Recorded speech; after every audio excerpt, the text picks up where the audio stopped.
उन्हें भारतीय सेना ने ऑपरेशन सिंदूर के माध्यम से इंसाफ दिलाने का काम किया है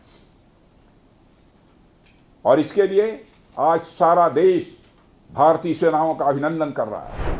यह ऑपरेशन आतंकवाद के खिलाफ भारत की दृढ़ इच्छा शक्ति का और सैन्य शक्ति की क्षमता और संकल्प शक्ति का भी प्रदर्शन है। हमने दिखाया है भारत आतंकवाद के खिलाफ जब भी कोई कार्रवाई करेगा तो आतंकवादियों और उनके आकाओं के लिए सरहद पार की जमीन भी सुरक्षित नहीं रहेगी। मैं कहना चाहता हूं कि जिन भारत विरोधी और आतंकी संगठनों ने भारत माता के मस्तक पर हमला करके कई परिवारों के सिंदूर मिटाए थे, उन्हें भारतीय सेना ने ऑपरेशन सिंदूर के माध्यम से इंसाफ दिलाने का काम किया है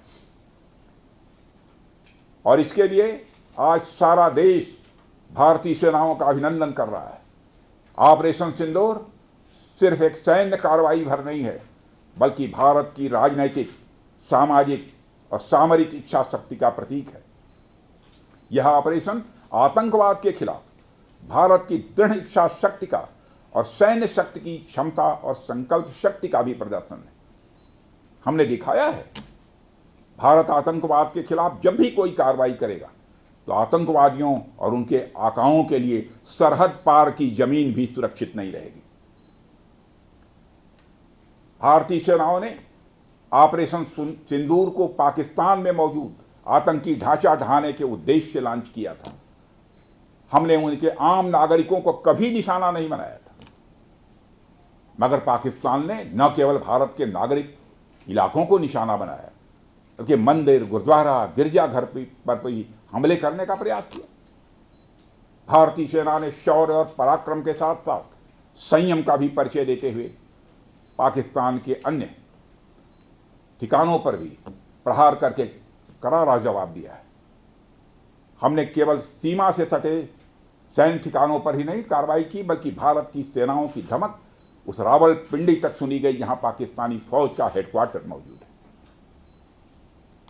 मित्रों, भारत में आतंकवादी घटनाएं करने और कराने का क्या अंजाम होता है, यह पूरे विश्व ने उरी की घटना के बाद देखा, जब हमारी सेना ने पाकिस्तान में घुसकर सर्जिकल स्ट्राइक की। पुलवामा के बाद देखा जब बालाकोट पर एयर स्ट्राइक की गई, और अब पहलगाम की घटना के बाद दुनिया देख रही है कि जब भारत ने पाकिस्तान के भीतर घुसकर मल्टीपल स्ट्राइक्स की हैं। आतंकवाद के खिलाफ जीरो टॉलरेंस की नीति पर चलते हुए हमारे यशस्वी प्रधानमंत्री नरेंद्र मोदी ने स्पष्ट कर दिया है कि यह नया भारत है जो आतंक के खिलाफ सरहद के इस पार और उस पार दोनों तरफ प्रभावी कार्रवाई करेगा। यह हमारे प्रधानमंत्री जी ने स्पष्ट रूप से यह संदेश दे दिया है। सोशल मीडियाच्या भाऊ गर्दीत विश्वासार्हतेने चकाकणारे नाव म्हणजे लेट्सअप मराठी। सगळ्यांना, सगळ्या नागरिकांना ती स्पीच, ती लेट्सअप वरील मुलाखती म्हणजे विचारांचा खजिना। त्यानंतरच्या निवडणुकीमध्ये मला सोडून गेले। बातम्या केवळ वस्तुस्थिती सांगणाऱ्या, न प्रोपगंडा, फक्त जनतेचा अजेंडा।